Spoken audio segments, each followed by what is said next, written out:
manusia itu mungkin sangat sulit untuk dibayangkan seperti apa kehidupan itu ke depannya. Ya, meskipun tidak ada dasar untuk berharap, namun seluruh perjuangan, pergumulan, pergulatan hidupnya pada kuasa dari atas. Kalau bicara iman, dia macam lebih pakar lagi dari kami, ya. Meskipun tidak ada dasar untuk berharap, tetapi ia tetap berharap juga, dan percaya, dan terjadi, dan terlaksana. Tapi yang paling menonjol yang kami temukan dari dia, dari legasi kehidupannya, itu adalah pewarisan iman. Dan iman itu memungkinkan segalanya terjadi dari apa yang tidak kita bisa bayangkan terjadi, tetapi terjadi. Ya, dulu orang-orang berpikir bahwa kita punya sawah hektar juga di sana, di persawahan. Ternyata tidak. Jadi hidup dari, dan saya ingat kata-kata dari Rufinus, ya, kamu nanti jangan berharap bahwa ada warisan tanah macam-macam, karena warisan yang kamu terima adalah ini, pendidikan. Itu dia, ya, meskipun tidak ada uang, yaitu tadi tidak ada dasar untuk berharap, tapi maunya sekolahkan kami itu di sekolah-sekolah yang mahal, ya. Itu bang awan ngoyang tahu, ini sekolah, eta abang, ngoyang sekolah, one sekolah misi, so mahal kita kanan, ya. Aku nanong SMP ta Santo Claus, kudu tuli tadi tema ceolo. Dikeluarkan di kelas 3, dan satu-satunya sekolah yang menyelamatkan saya adalah SMPK Gaya Baru Nangalili. Di Telau Utang terbuat manusia hotel jelas. Kemudian masuk seminari, tapi dia tidak putus asa masuk seminari Labuan Bajo dan seminari tinggi di Tapiret. Ongkosna, ya, ya, kita biaya sendiri sekolah. Orang bilang kalau masuk sekolah seminari itu tidak biaya, mahal. Ya, terikat Pak Friduso sampai seminari. Oleh aku, itu kau payoneso, ya, KW kole sekolah misi. Eta SMA Santo Claus, gitu kole kerangko Pak Luis, sekolah misi kole. Sebenarnya aku jadi frater kole kerangko dano. Landang su pendidikan mata kesu apa gitu, jadi termasuk sekolah oleh Santo Claus kole, Santo Claus perang, gitu. Boleh gitu SMA Franciscus, gitu. Jadi tembangan, gua teraku so kakek kita sekolah misi terus itu nih. Tuh SMA SMP negeri ho. Gua jangan jaga ciri betur tang kemisbihan. Kong aku kan jadi betur gitu. Meu ku eta ciri manusia. Cita-cita, perjuangan atau apa yang menjadi impiannya itu tidak sesuai dengan kenyataan hidup. Tidak ada dasar untuk berharap, tetapi dia berharap juga dan percaya. Itu memang dasar. Itu memang salah gitu. Itu memang dasar untuk mau sekolah misi, tetapi terjadi. Dia percaya dan itu terjadi. Dan sebagian besar pengalaman susah dan perjuangannya itu saya rekam dengan sangat baik, ya, sampai di ujung kehidupannya. Saya menemukan satu realitas yang unik dari kehidupan Bapak Rufinus ini. Dia seorang petarung.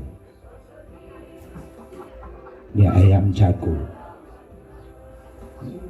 yang tidak hanya punya asa, juga punya taji yang kuat, cakal, dan sepanjang hidupnya dia seorang petarung yang tidak pernah putus asa, tahan bantingan, dan selalu mencari celah bagaimana tidak sekedar mempertahankan hidup supaya sama dengan orang lain, tapi lebih daripada itu, dia seorang yang sungguh-sungguh bisa membaca peluang. Saya pikir dulu yang mereka cerita sawah di Wongkol Torok itu, mereka punya sawah, pekerandang.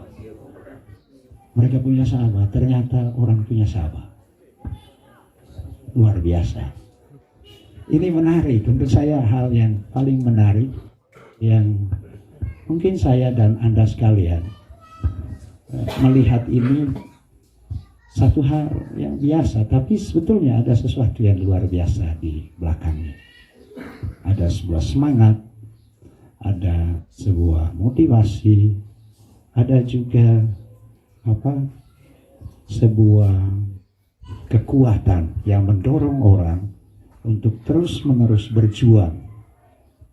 Saya bilang tadi, tidak hanya untuk mempertahankan hidup supaya sama dengan orang lain, tapi kalau boleh, nasib bisa dirubah melalui sebuah perjuangan. Kerja keras dari Bapak Rovinus sehingga anak-anak bisa berhasil, dan kita berharap bahwa ke depan mereka sungguh-sungguh bisa mempertahankan semangat yang sama dalam membangun dan membela kehidupan ini.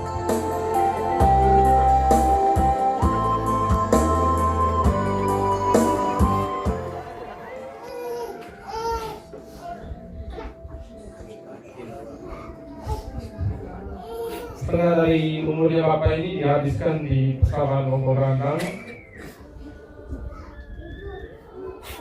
Jadi kurang lebih 32 tahun beliau hidup di persawahan. Seperti yang Romo Hidjan sampaikan pada saat khotbah tadi. Jadi kami hidup di persawahan itu bukan karena kami ada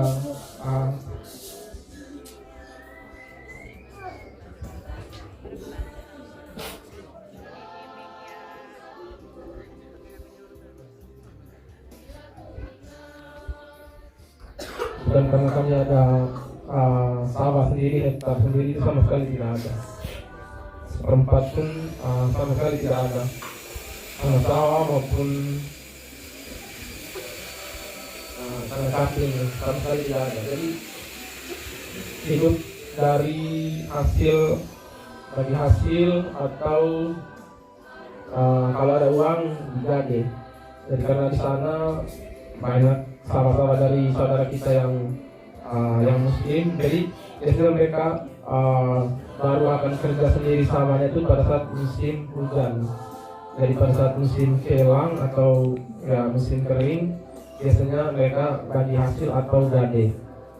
Jadi praktis mereka kerja di persawahan itu hasil dari bagi hasil dan gade. Dan Rovinus ini mungkin itu yang banyak yang tidak tahu. Papa dengan Mama itu sebenarnya bukan hanya kerja sawah, tapi mereka itu memelihara babi. Itu sekali yang menurut saya, menurut kesaksian kami sebagai anak-anak, yang cukup membantu dalam bagaimana perjuangan Papa dan Mama untuk menyekolahkan kami. Dari hasil sawah tadi. Mudah-mudahan menjadi inspirasi untuk kita bahwa jika Tuhan mau, jika Tuhan berkenan, dan kita tidak berhenti untuk berharap dan percaya, meskipun tidak ada dasar untuk berharap, tetapi Tuhan, ya karena iman kita, Tuhan pasti mengerjakan pekerjaan-pekerjaan besar dalam kehidupan kita.